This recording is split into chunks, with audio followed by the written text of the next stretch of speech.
সেটা কোথায় রে? আর দেখো তো এই দেখে বাপরে বাপ, সকলে দেখছো কোথায় থাকি? হ্যাঁ আচ্ছা, কাপড়ের দাগ ধরলে ফিরি সাদা ধুতি যদি কালা দাগ ঘরে তুলে পাই, এই ইন্টারভিউ দিছ কেন করি তোলা? হেলথ ডিভিশনে লেটার নিছ ওই, আমি কেমন পাস করলি? আরে দাগটা কেমন করে তুলবো? ধরে কেন ধুতি? এটা একটা দাগ করছি। হচ্ছে হ্যাঁ, এ তোমার সাফ সাবানের দরকার নেই হাত দিয়ে খসার দরকার নেই ইয়ে, হ্যাঁ এমন আর ফির কাপড় ধোয়াই। হ্যাঁ কাপড় খোনা ওদের দাগ যেতে বলছে হ্যাঁ, ওদের পল্টে নিবেন চিমটি নিলু। নিলিয়ে নিয়ে এখন কেসি এলেন হ্যাঁ। আমি খেসত করে কাপড় দিলাম ইয়ে, জন্মের মধ্যে দাগ উঠে যাবে আরে এই কাপড় কেন পেনা যাবে? আরামসে আরে বর্তমানে মানুষ আট পাকে ফেললে কানা যখন দেখা যাবে। আট পায়ে মানসি থাকবে তখন কানাহান পাঁচ পায়ে ভালো যাবে যখন বিপাস পাকে মানুষ আসবে, তখন আট পায়ে ভালো যান যখন আট পাকেও মানুষ, পাঁচ পাকেও মানুষ, তখন তখন সত্তর পাখে ঘুরে যান ইয়ে, ভালো আছো?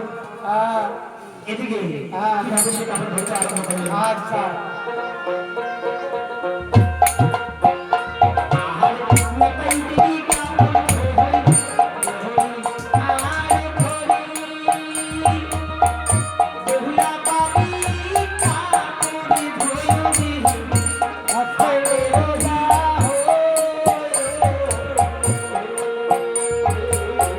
বহুলা পাবি কাপড় ধরি,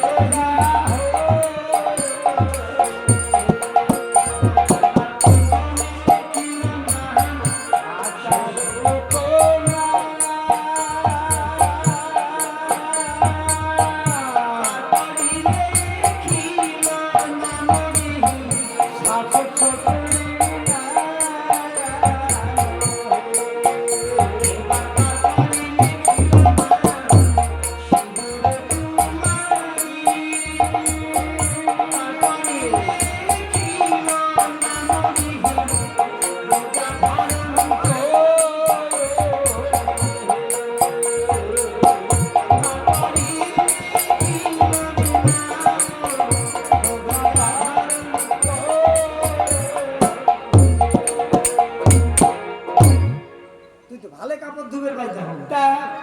আরো একটা ঘটনা, এগুলো তো ধুলো ভালো করছিস। হ্যাঁ ভালো করছো। তুমি নৃত্য করি ভাই, হ্যাঁ নৃত্য করে, হ্যাঁ তুই যে দেখ করি, একটা দরকার নাই, সময় খুব কম, হয় নাকি একটা সবার ভাতের দিবে, ছোটে নৃত্য করি দেখ করি, কার ওটাই বাবার ওটাই তোর বাবা যেটা কিনাকারি শহীদ দেহুলার হলো শীতর মন, সত্তর করে চলিয়া গেল দেবতার ভুবন। দেবতার সমাজে গিয়ে পূর্বের পোশাক পরিধানে পেল, তাই হয়তো দেখবে বলে কিভাবে নৃত্য শুরু করলে তাই নাকি? হ্যাঁ হ্যাঁ আসলে নৃত্য করা না, কাম সাথে নাচে নাচে তো বেহুলা নাচে